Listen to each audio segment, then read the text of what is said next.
Hey, all my race fans out there in TV land. Welcome back to Backseat Broadcasting. I'm your host, Eric Elkins. We are doing Sundays, again, one of your top 7 days of the week. We are here at the legendary Silverstone in England, doing the MX-5s, as always, on Saturday, cruising along with Adam Baltudis here. Coming in to start a lap. We got about 9 minutes on the clock remaining in this practice session. As always, we're going to jump over and do a 10-minute qualifying followed by a 40-minute Miata race here, which we will see how it goes. I am a little worried. We're doing about 2 minute 30 lap times here, so these guys will probably get 2 hot lap opportunities around here, and they got to make them count. And furthermore, I'm hoping that the field doesn't get too spread out. This is a massive race course, as you can see by the lap times, but also the width here. You can go 5 wide around this place. And we will see very, very different lines being taken around this racetrack. And it's a lot of corners to memorize. Let's take a quick look at our race info for a moment.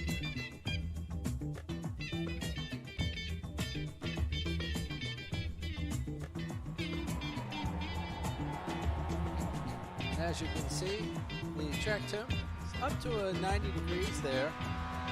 Air temp at 72. We have a 40-minute race coming up.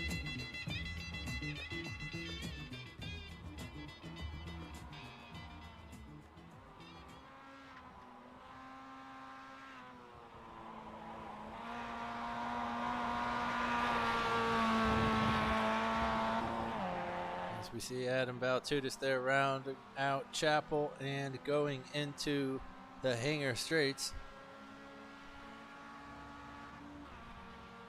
Let's take a look at those lap times we got going there.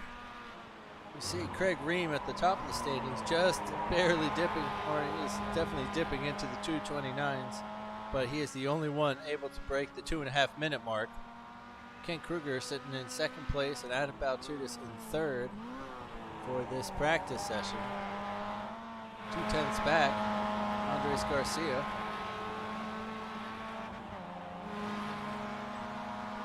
And we're trying something a little different today with the qualifying. Hopefully you can see these sector times. And for some weird reason, it puts the driver who is sitting in the standings above the driver we're looking at. Below it, I don't really like that so much. Can't seem to figure it out. There's no option to change it, so just pay attention as you see Andres Garcia 8/1000ths faster in that first sector. But these are the laps that they are currently on.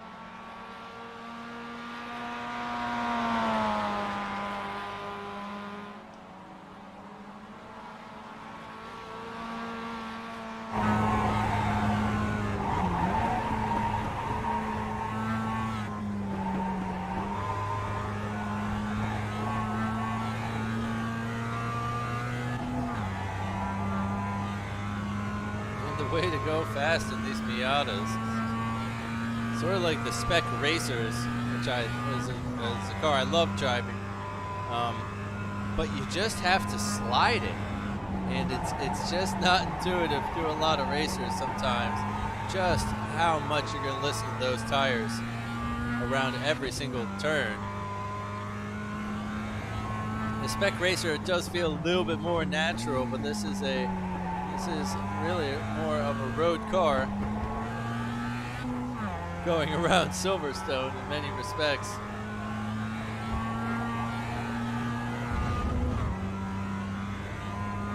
And for 40 minutes, these tires are just going to get beat.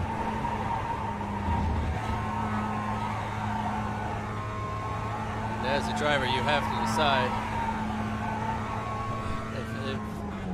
how much that tire wear And that speed's going to be worth it as we see him coming through Village, this updated section of Silverstone.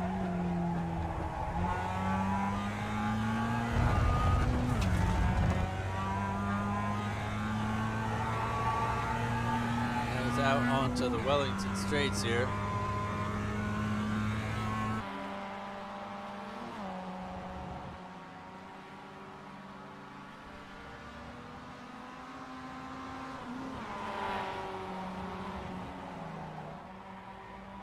Brooklyn's a very, very difficult corner, that left-hander back there. It's a great passing opportunity. Very, very easy to make a mistake. You just got to watch the guy in front of you. Coming through Woodcote here, get as wide as possible. Try to carry that speed onto the old pit lane.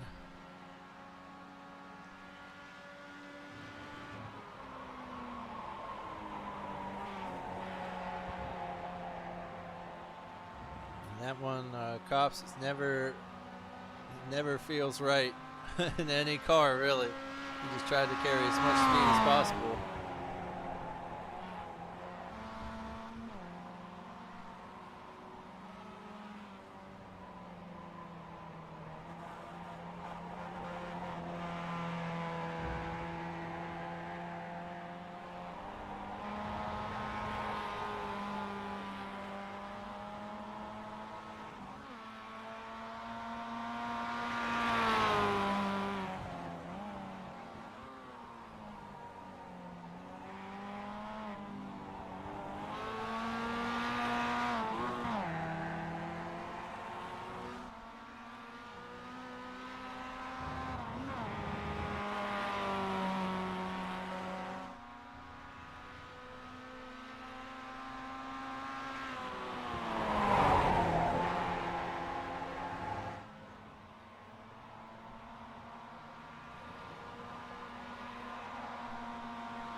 That's Kent Kruger with Vincent Wood right on his tail.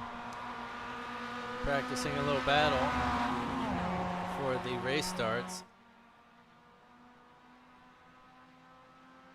And Vincent not really interested in finding out how powerful the slipstream is.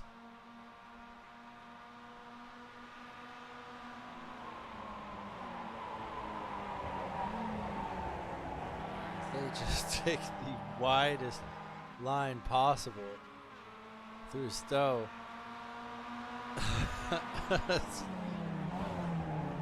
Kent Kruger did post something about late apexing the other day, which I've been thinking about a lot, and he's done me some wonders recently. I believe my safety rating's up to a 387 C class. Finally.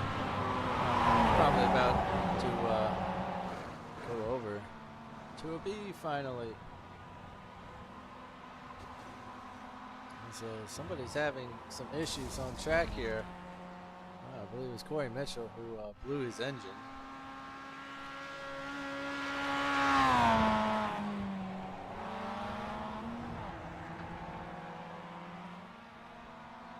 Where's Vincent Wood about 2 seconds slower than Kent Kruger.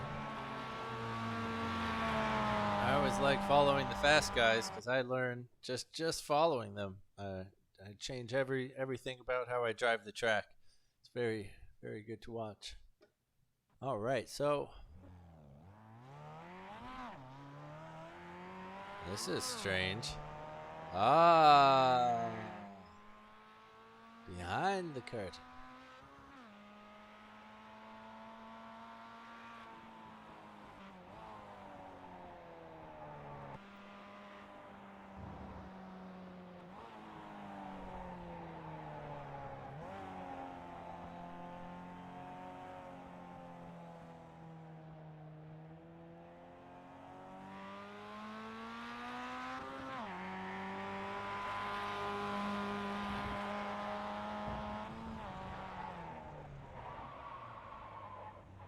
Oh heavens, Kent Kruger, not the man to follow on the outlap there. Still expecting his tires to be nice and warm like they were.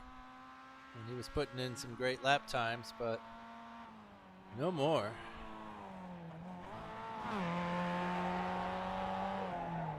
Oh, and Adam Baltudis, who was just behind Kent Kruger, also spills it going onto the Wellington Straight. I mean, it is it's not a nice corner, the one coming into that from that slow section. You just want to get on the gas so badly because this Wellington Straight can be a great little toe down into was it Brooklands at the end of this, which, as I said, was a great one to screw it up on. Just going downhill slightly. Need to hug it really tightly through there. Really need to be on the left side of the track so you can get this right-hander.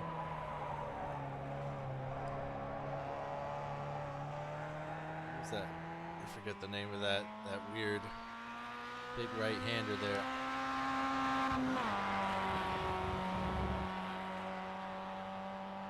You don't have to rage it. It is an outlap overall, after all.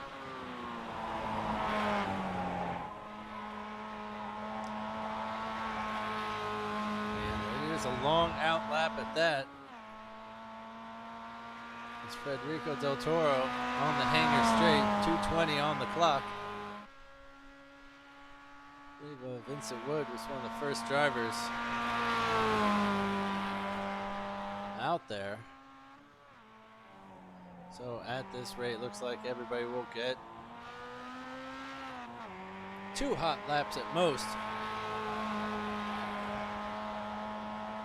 Maybe somebody will be on track, so we're not left with a big awkward 2-minute pause in our race.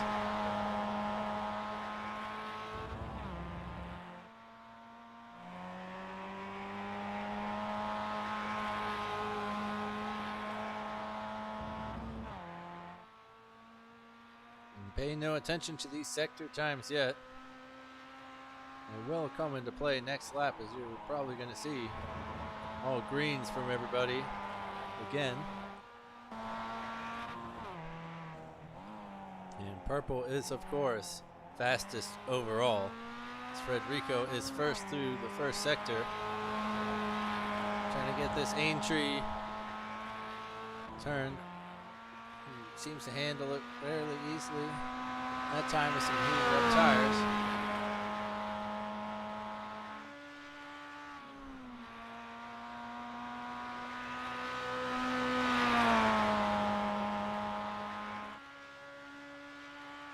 Funny enough, we do not see Craig Ream on track either.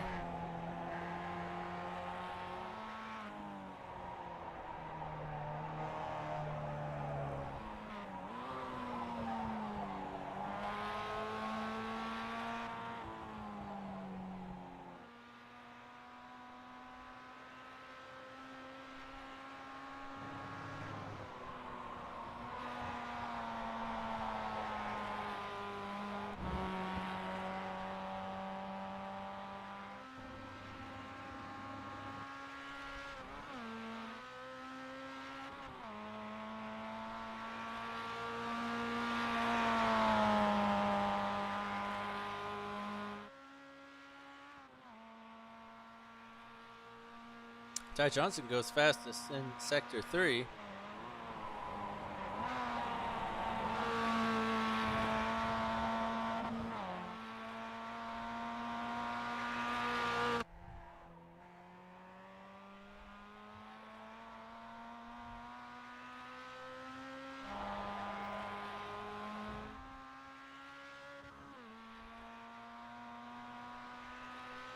Federico approaching the final chicane to round club and bring it home first on the board. He is not. Ty Johnson's does a 2:32 flat.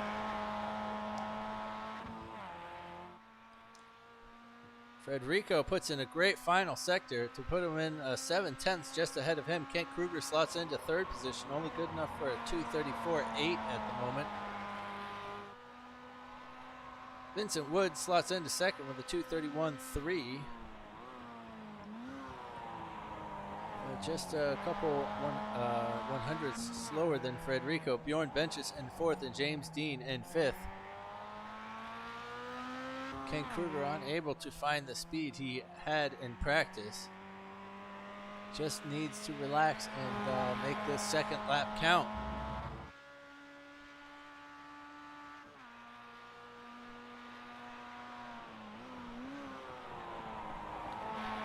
Andres Garcia coming into Stowe, trying to hold all that speed. Corey Mitchell goes fastest overall. He's into the 230s now with a 233.92, which is better than any lap time he laid down in practice.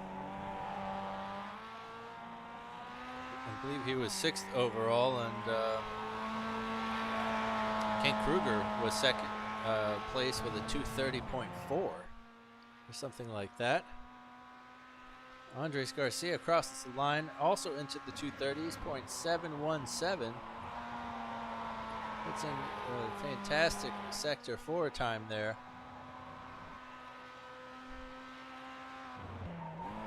Still waiting on lap times from Valerie, Mark Bray, and Adam Baltudis as well, who was also pretty hasty in practice.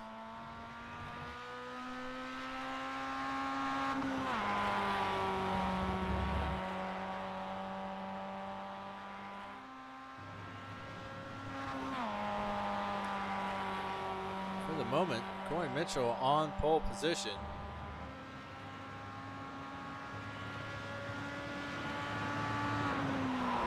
Down to Copps, trying to hold as much speed through this one as possible and keep it on the racetrack. He doesn't use any of the curving on the outside. None needed.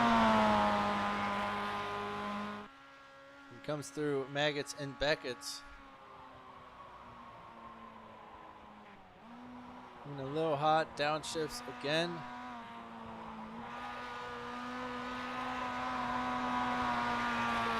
Just some beautiful sliding apexes there. Kent Kruger does find his speed. He goes just about what is that? 11 1,000ths faster than Corey Mitchell. And he knows that's all he's got, and that's got to be good enough. I would be surprised. Corey with the purple sector in Sector 3 as he comes around Stowe. Andres Garcia could not better his time, but he's going to get some more practice out there. Bjorn Benches in 7th. James Dean is now in 8th.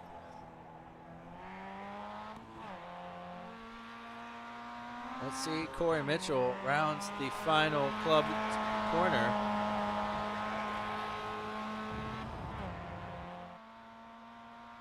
It's not going to be any better. It's 2/10 slower. So Corey Mitchell and Kent Kruger should occupy the front row of the grid. We have 1 minute of time left. And here's Andres Garcia rounding the final chicane.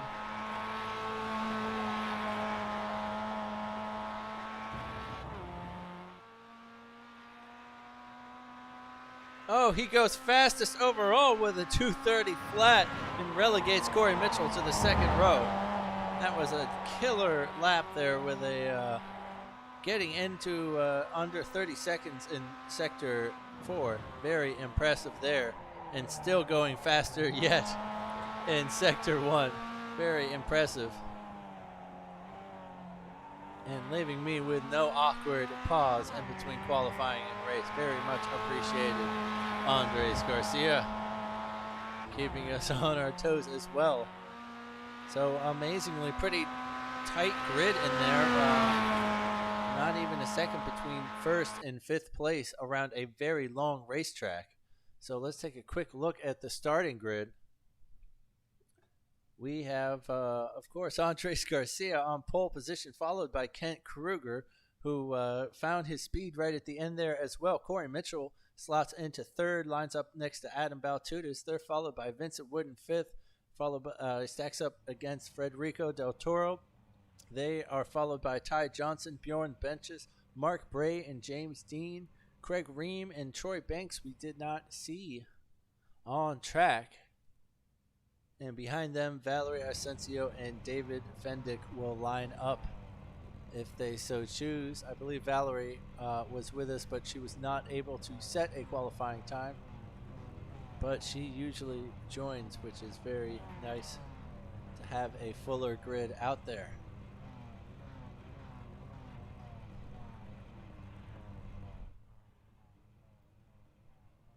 So here we are at the end of the Hangar Straight. We're going to go around Stowe and the final chicane in Club Corner.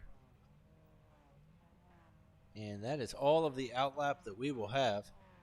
We have Corey Mitchell and Federico Del Toro and Valerie and David at the back, who we are waiting on. Troy Banks and Craig Ream have decided to join us. Craig in the white there in the foreground. I believe last week he did a pretty impressive back to front challenge, so maybe he was just watching things go down and wanting to have some fun through the pack. Valerie is on track, and so now we are just waiting for Federico Del Toro, who again fails to grid. He did this last week and had to start from the pits, but wasn't the worst night for him. Maybe it will turn into something successful. We will be next to the pit lane momentarily.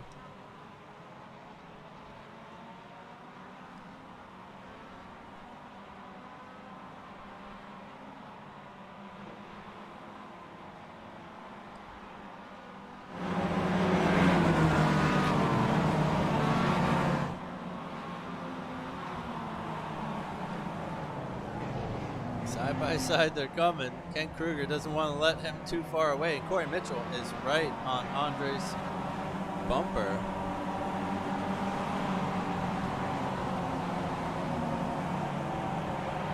And it's green light racing out there. Andre's holding on to that inside line, but Corey Mitchell switches over. Oh, and they're all so tight in there. Ken gets to the outside and tries to swing that speed in. I bet he's going to get this move done before we are down to Village.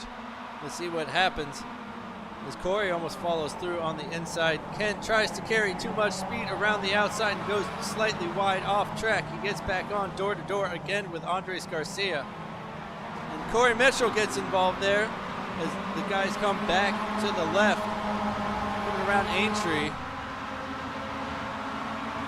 Down the Wellington straight. Looks like Corey Mitchell's going to have him on the inside there. Vincent Wood also making his way through on the inside. Ken Kruger's got to look out and not let this get away from him right at the beginning.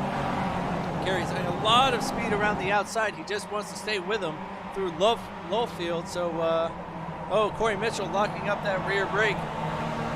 And so he will get that big inside advantage. Now he's door to door again, almost with Corey Mitchell for second place. Well done there, Ken Kruger, to stay in the game. Adam Valtuna's moved down a few positions. You can see Craig Ream already up to 5th place there. Just having a storming first lap, up 6 positions.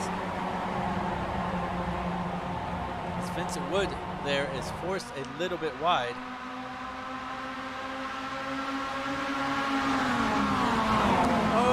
Just storming in ahead of Ken Kruger, who has to slow down. Now he's got Craig Ream, one of the somebody who didn't even qualify, on his bumper. Goes from the front row of the grid to battling Craig Ream before we are out of Maggots and Beckett's. Up top, it's still Andres Garcia, followed by Corey Mitchell.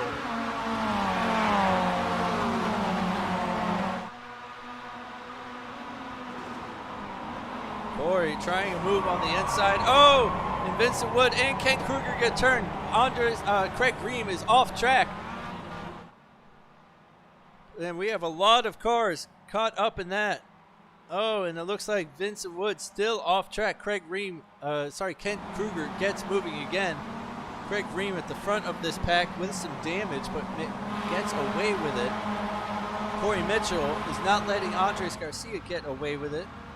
And I thought we were going to have some spread out racing here, but the slipstream here is just dynamite with these little Miatas, and it's sort of keeping everybody together. It's such a wide racetrack that there is room to not make that sort of mistakes and damage from the back. Troy Banks up to 6th place after all the drama. Also moving up 6 positions Craig Ream is now behind him, only making up 4, but can you blame him after such a killer lap in his spin? So still made up 4.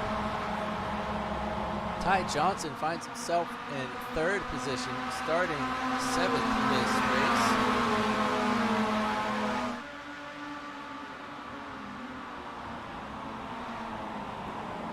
Oh, and Vincent Wood has had another issue. He's coming into the pit lane for some repairs. Hopefully he gets back out on track soon.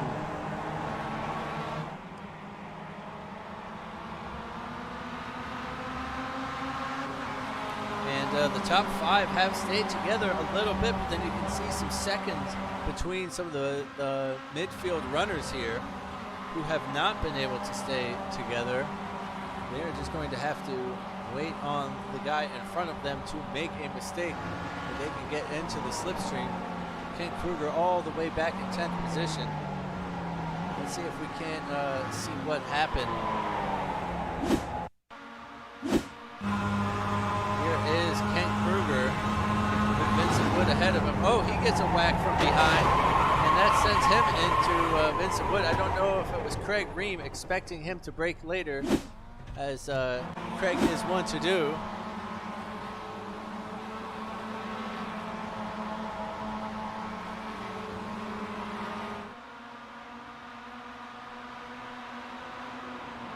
It's a great little train of cars up top here, coming around that Stowe corner, and Corey Mitchell getting his nose in there to the inside. Andres forcing him almost off the track there. And that's Ty Johnson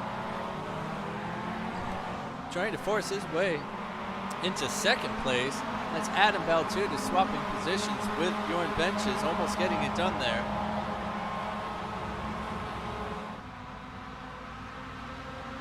Andres Garcia leads this race for yet another lap. Troy Banks is caught up to this pack. So it's now the top 6 running together. Bjorn and Adam have split off from the top 3 just slightly.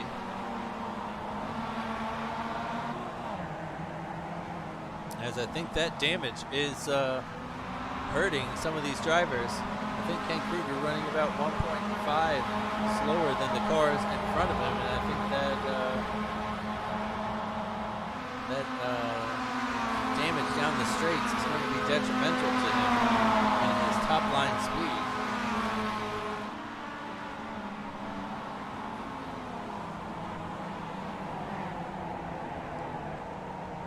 Craig Green, though, has he kept it on track and just took the damage. He's 1.4 behind this, or 1.2 now, behind this little scuffle.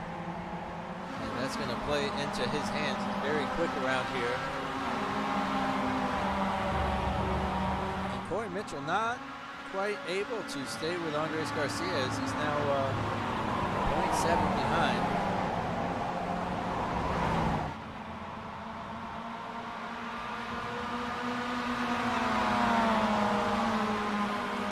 He moved up into 2nd place almost immediately after getting a fantastic start.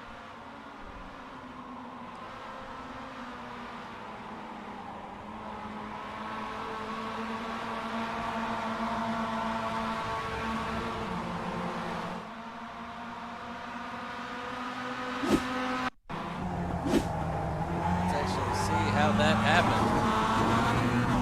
There was Corey just keeping his foot planted, and Ken Kruger going, "What the hell, man?" As he got past, trying to defend. He didn't know he was going to be defending from either side, though.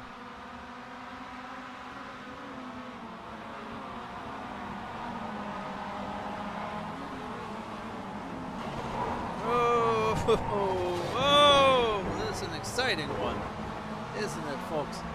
As Bjorn Benches and Adam Baltudas go side to side there.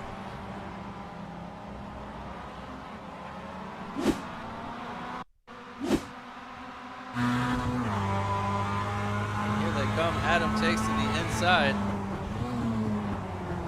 There was no room there. There was absolutely no room. And he is kind of lucky not to get turtled there.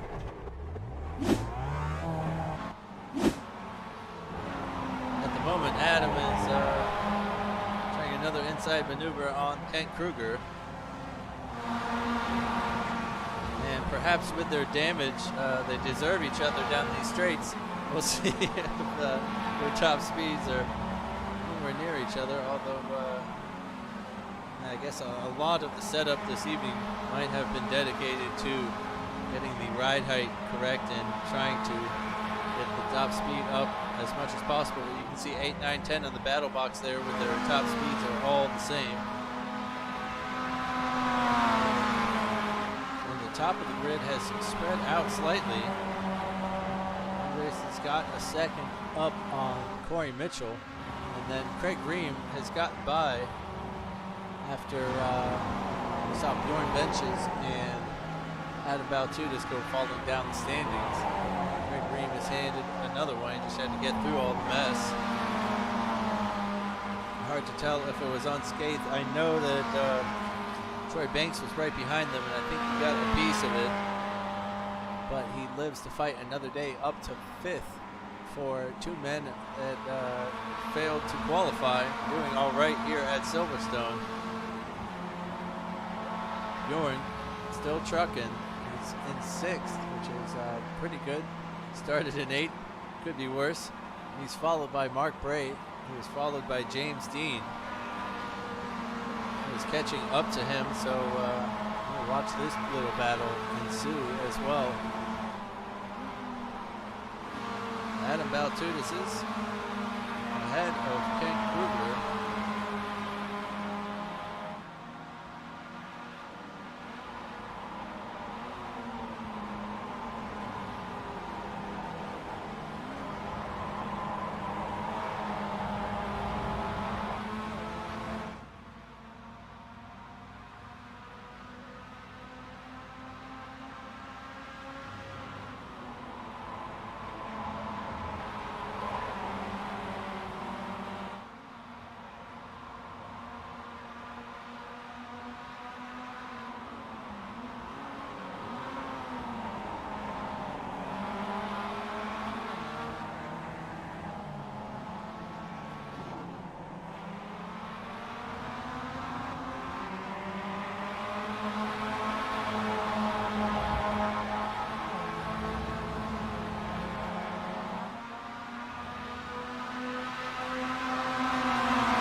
Oh, sorry about that, folks. I thought I was going to sneeze, and then I didn't sneeze. I turned off my mic. But there is a crazy battle going on here that I thought I was commenting on as Andres Garcia gets passed for the lead. Corey Mitchell able to maintain track position. But Andres has got to be careful because we've already seen as these cars are just sliding across the asphalt out there, they are fully loaded. Just a little bit of contact and send the cars go swinging, and Ty Johnson is just waiting for his opportunity. Depending on how this goes, and Andres Garcia somehow finds the room to just slide it into Maggots there, coming around Beckett's now. And Corey Mitchell is probably stopped. You couldn't imagine that move happening there. That was pretty ballsy, as Andres showed this entire lap that he really wanted that position back. And Corey now trying to get to the inside for Stowe down the hanger straight. And break later. Maybe Andres will get a cutback here. Oh, no. Ty Johnson barges his way through. He says, this is my opportunity. I'm following Corey through. But I think he may be outbraked by Andres on the inside here coming into the chicane. Oh, he gets a big piece of curve that's going to help Corey a lot as they come around Club. And Andres drops about 0.75 behind. And you can see Craig Ream can now see the leader of this race. He's caught all the way up there, making up about 9 seconds over Troy Banks. Just a crushing lap. I mean, the leaders have been battling, but that was pretty amazing to make that up.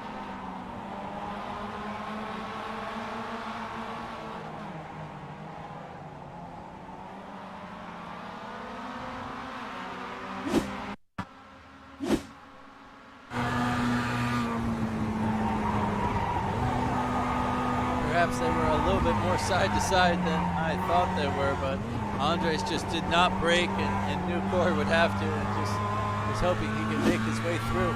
Back up top, Andres fighting Corey.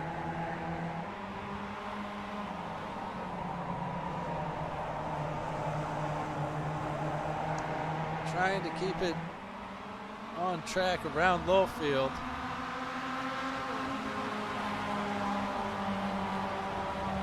This is such a fantastic racetrack. I love the flow of it with the updated version.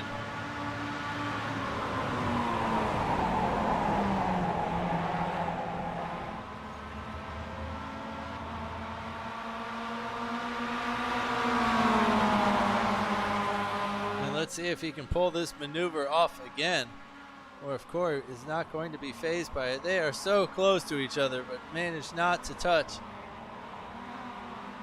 Craig Ream doesn't know what he's looking at. He's trying to find his way through. He might have found it around the inside of Ty Johnson, around Beckett's, and he will have the next inside going around Stowe if he can keep it door to door.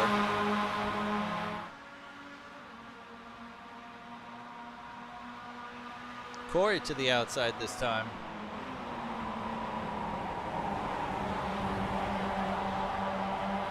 Craig's going to hold on to that. He's up into the podium positions, and Corey Mitchell with a move around the outside with finding the traction. There's grip there if you dare. And Andres just putting on a masterclass to fight Corey back. And this nice big racetrack is actually providing for, as I was about to say, some decent racing. Craig Ream about a second faster than these guys this past lap.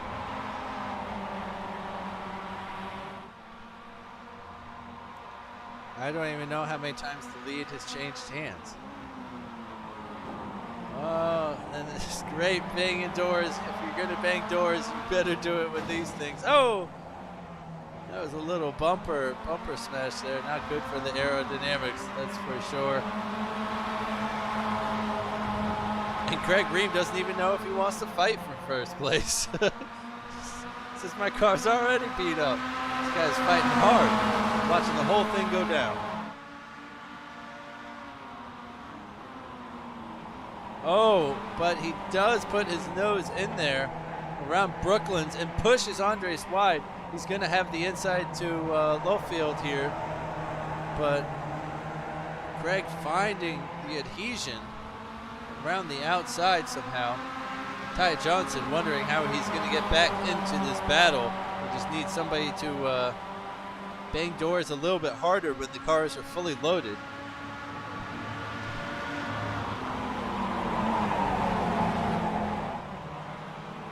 A bit further back on track here is Federico Del Toro, who has decided to join us. He started from the pits and is now tracking down Adam Baltutis in 9th position. Gotten past James Dean, who's right there behind him.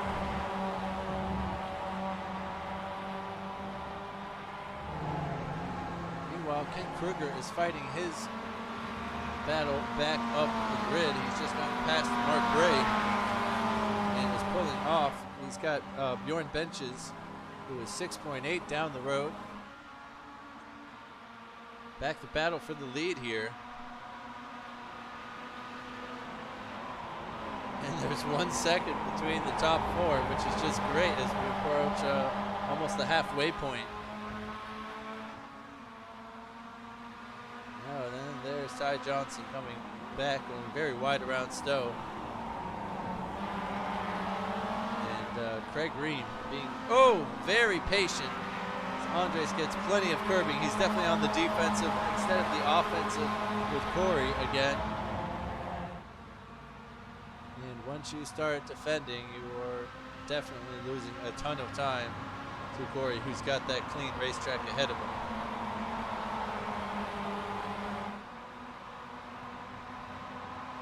So they did 2:33s this time round. Oh, as Andres tries the inside again, and Corey just keeps the speed on. like a battering ram. Almost T-bones Andres as he tries to get his nose onto the apex.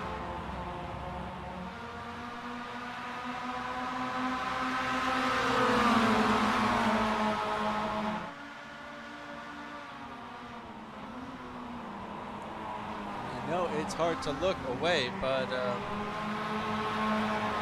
believe that is Bjorn Benches who is at an issue.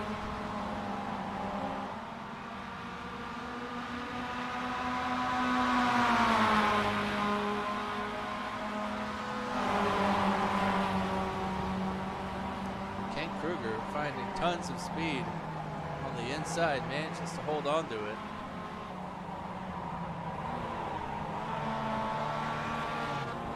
It's so important to get Brooklyn's right. You can really lose a half a second to a second if you go too wide there. Back up top. Never look away.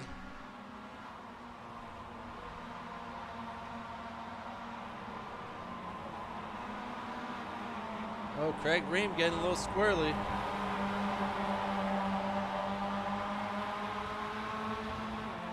And through Chapel and onto the hangar straight, and they are so tight together, all stacked up.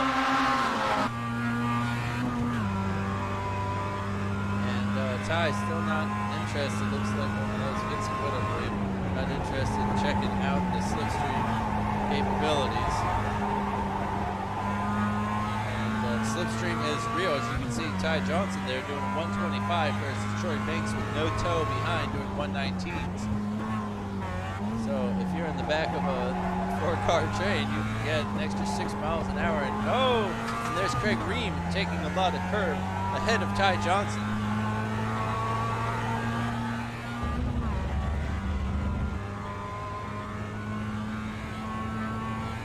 And back in the 232s.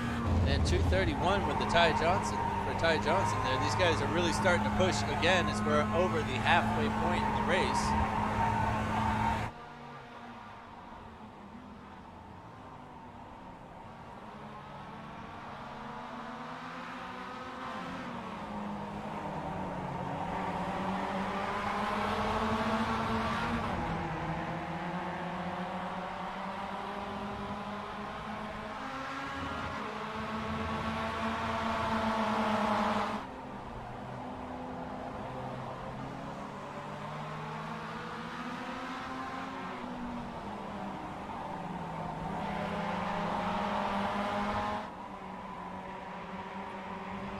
Just skipping. Oh, and he wanted to hit the apex, but Corey just actually stuck his nose in there at the last minute and forces him wide around Lowfield.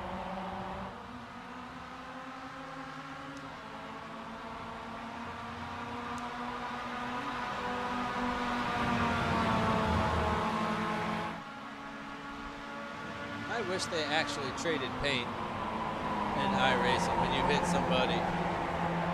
Just so you'd know, or just if they had a battle like this, that the vinyl would just start to tear off and go onto your opponent's car. Oh, and that is the moment that they've been waiting for as Andres Garcia gets turned around. Just did not leave the room on the inside that we are getting used to seeing. Being a little sloppy there. This big wide racetrack did not have the room back there for him.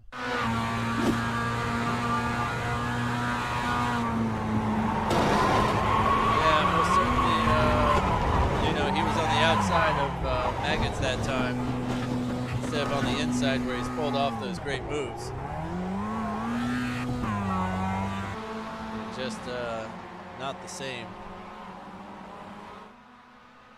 So unfortunately we have Andres Garcia has been kicked out of the top 3 race going on there and fallen 7 seconds behind that pack.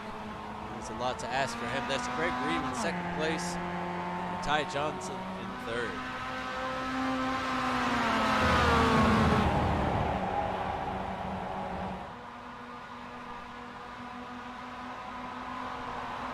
Further back, Mark Gray has caught up to Federico Del Toro.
With a real late downshift there, not using it to his advantage. I've done that before though, where I get my feet all mixed up and I should be heel toe braking, and all of a sudden my left foot is on the brake pedal, and I'm like, okay, well I guess we're not downshifting.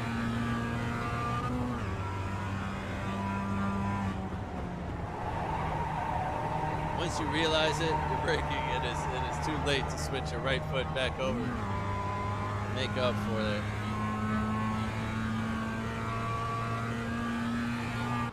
Back up top, battle for the lead, still going on.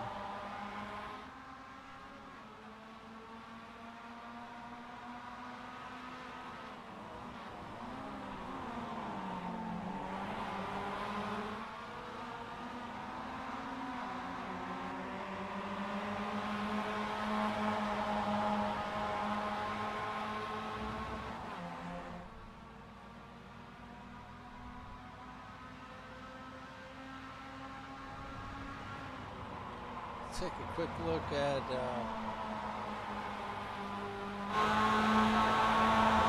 what is this livery this Chai is running.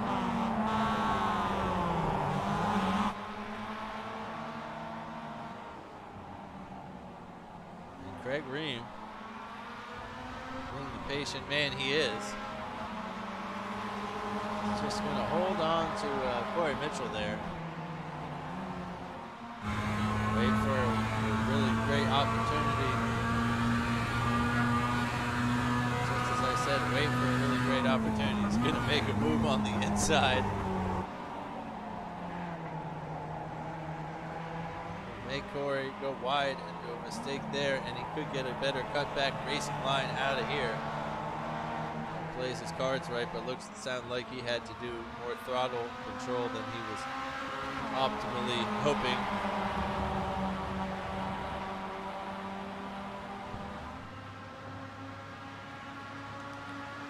Corey feeling the heat now, having to break the toe or take to the inside or just distract.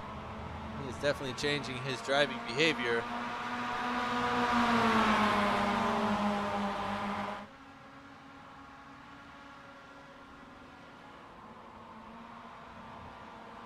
Having to do a lot of defending here on this wide track, as track position is not everything. As we see Craig making a move into Beckett's, almost shoving Corey wide, but he really held his nerve. He's got to stay in that slipstream. He's still 0.3 behind.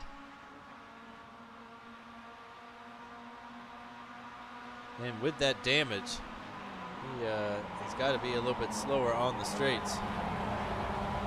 Oh, and Craig almost loses it, putting his front right into the grass. He's going to get a 1X on the other side, I believe.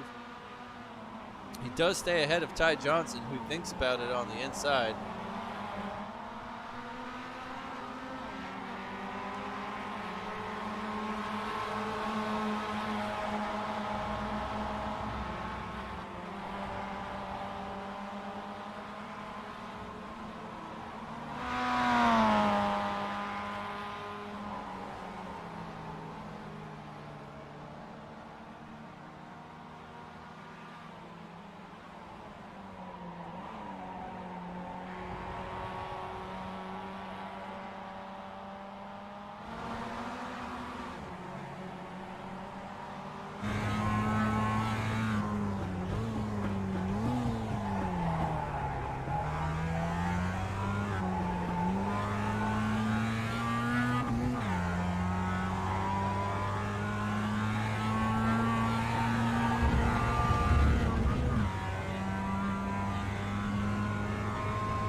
Corey still up top. Craig Ream still in second. Ty Johnson trying to stay with these guys and take advantage of another mix-up. Andres Garcia now only 5.3 behind them. You can almost see him in the back. Craig just looking for any little gap he can go for, as he feels he has the pace.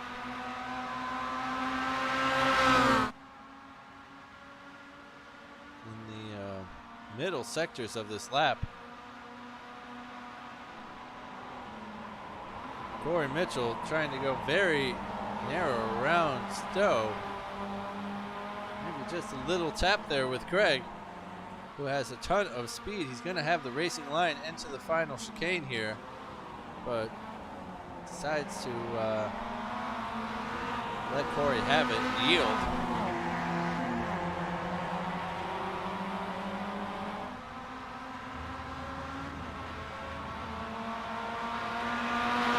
Across the line they come. Craig's still putting in 2:31s. These guys are racing really hard. This has got to be a really intense race for Corey at the top. And Craig will definitely feel good about this if he can get a win. He should feel good about it anyways because he's up 9 positions.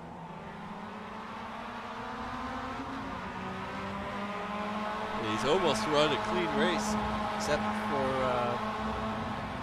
hitting. Maybe he was the one that gave Kent Kruger a little kick coming into Stowe. He definitely has some damage. He also might have hit the Bjorn Adam train as they went sideways.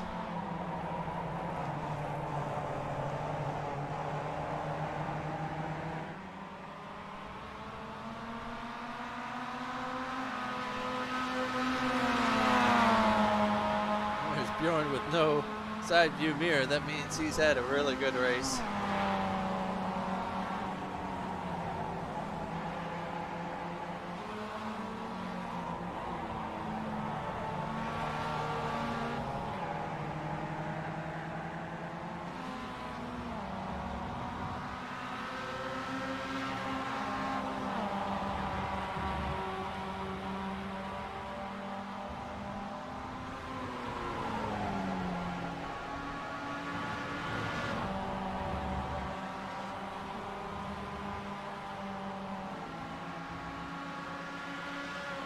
Federico Del Toro, after getting done with Mark Bray, he's pulling up slightly to Adam Baltudas, who we all know to have some serious damage. And around the outside of Stowe this time. Oh, you can see they're sliding a lot wider these days, and Craig Ream is up to first position in the race. Well done, Craig, as Corey has a little look to the inside, and Greg says, sure, all early apex. I'll just drive right for the apex. And he's going to pull away, perhaps, if he can get a good couple turns here. Because he was having the pace in the middle of this lap. We just started a new one, though. He's got a couple fast corners in the Wellington Straight to negotiate with Corey.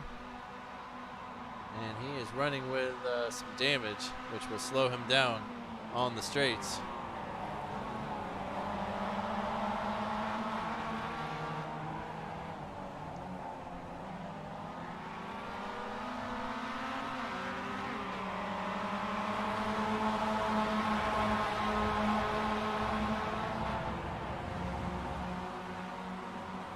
Bjorn trying to stay with Kent Kruger, keep it under a second. That way he can get all of the benefits of slipstream on the straights. We are in the final 10 minutes. We're in the final 6 minutes of the race. Corey Mitchell actually catching up to Craig a little bit in these turns, making it 0.5 out of 0.7. And Craig starting to feel the heat as we approach Copse. Very fast corner.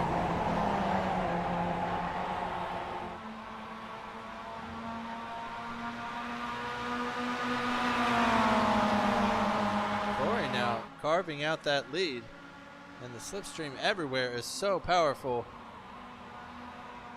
with these low horsepower cars. And their whopping top speeds of 119 by themselves.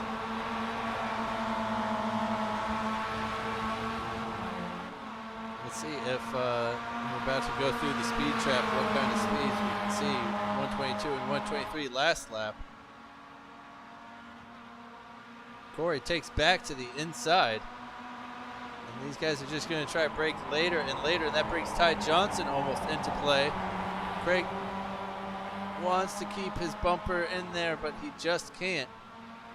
And this time, Corey wins around Copse. It's a really weird place. I mean, I guess it's not that weird right after the longest straight. And it is a long straight. A great slipstream going there, and even 1 mile an hour difference on a straight so long will make a big difference. I just think the nature of it is so strange. The camber of it, the height, and then the drop of the elevation towards the end of the turn, providing some strange outcomes.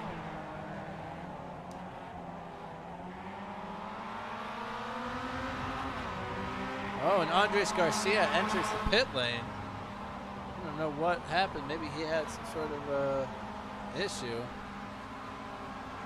Not getting enough fuel to go to the end. Was he being punished? Yes, punish him. There's Troy Banks riding up in fourth. Sort of had a lonely race. Haven't covered him much this time.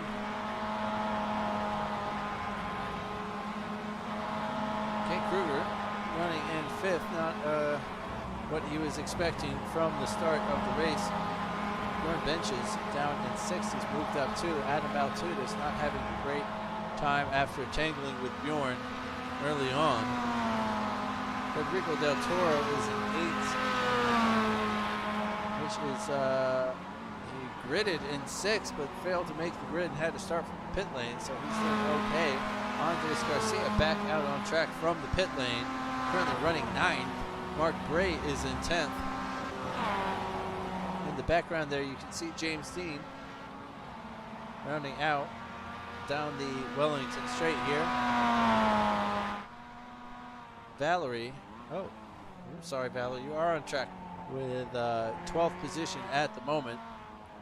And Vincent Wood retired from the race.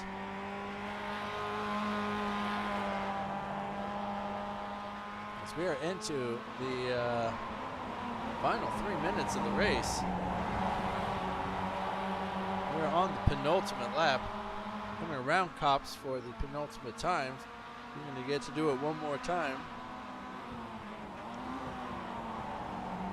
Only once though, because this lap is so long and they're doing 2:32. So Corey Mitchell with a 2:31.4 last time out is not too bad, considering he's just spent that lap in first place with no slipstream.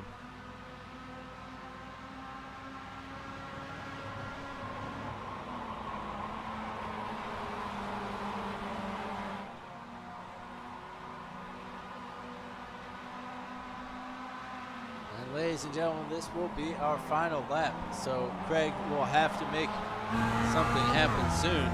Ty Johnson is hoping and praying in third place that he does, and he can snatch some extra points from this. It does not look like Ty has the speed at the moment, but he is staying with these guys. Craig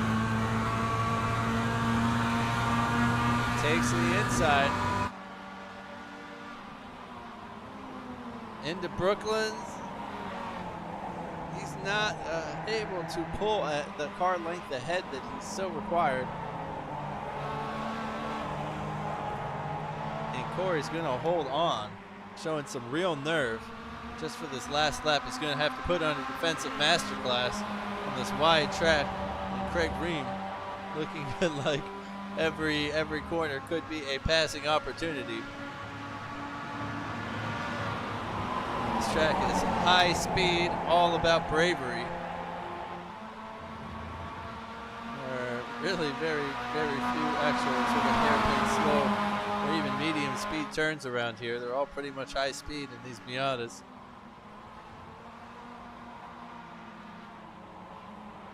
And coming around Maggots and Beckett's for the final time this race with our Miatas. The gap is 0.3 between the lead. Ty Johnson is another 0.5 seconds back. Just staring and hoping. Corey is trying to break the toe. And one final time, Craig Ream will be forced around the outside. Corey takes a very wide line considering he was right in the middle of the racetrack, which is where you want to be. And Ty Johnson just is loving this. No, Craig Ream gets some bite somehow on the outside and is going to have to fight to reclaim second place. Ty Johnson really wants it though. And we will see them drag race down to the final line here as they come around Club. It's going to be Craig Ream just by a few 100s there. Corey Mitchell is going to take the lead of the race.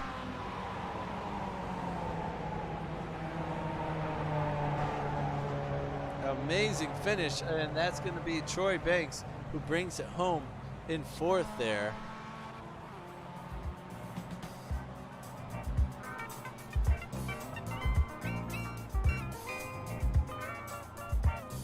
Just fantastic finish to the race.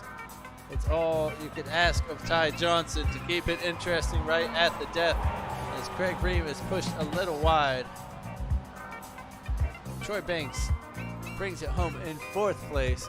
Great race starting from the back, having not qualified. Bjorn Benches is good enough for sixth. He's followed by Adam Baltudis.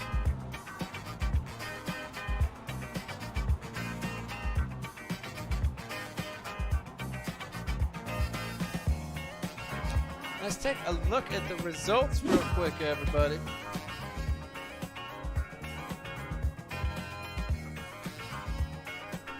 Once our entire pack has crossed the line for us, we will get that in just a moment. But just a super finish, a super race all the way through from the top runners. I wish Andres Garcia could have stayed with that pack and continued to run with them. Just a great battle up top with the slipstream really paying off. I thought there was going to be some far spread out racing, but these Miatas have proved me wrong yet again here at Silverstone.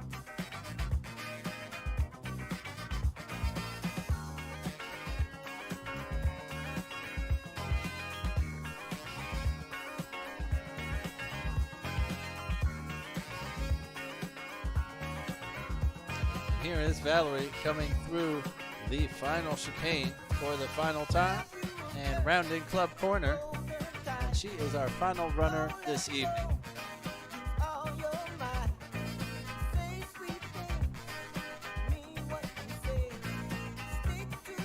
And there we go. We have Corey Mitchell, the winner from the second row. He started in third this race. Craig Ream starting from the pit lane or the back of the pack and working his way up to second. Ty Johnson able to do third, starting seventh on the grid. Troy Banks having a good race, making his way up.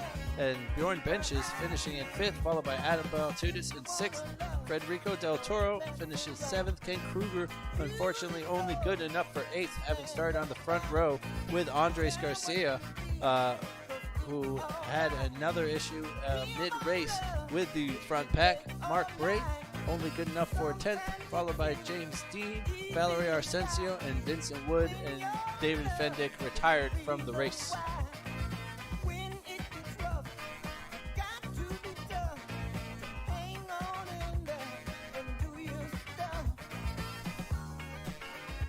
As always, everyone, please join us on Wednesdays for the Camel GT Evolution. And that is 2 15-minute sprint races, which are super fun.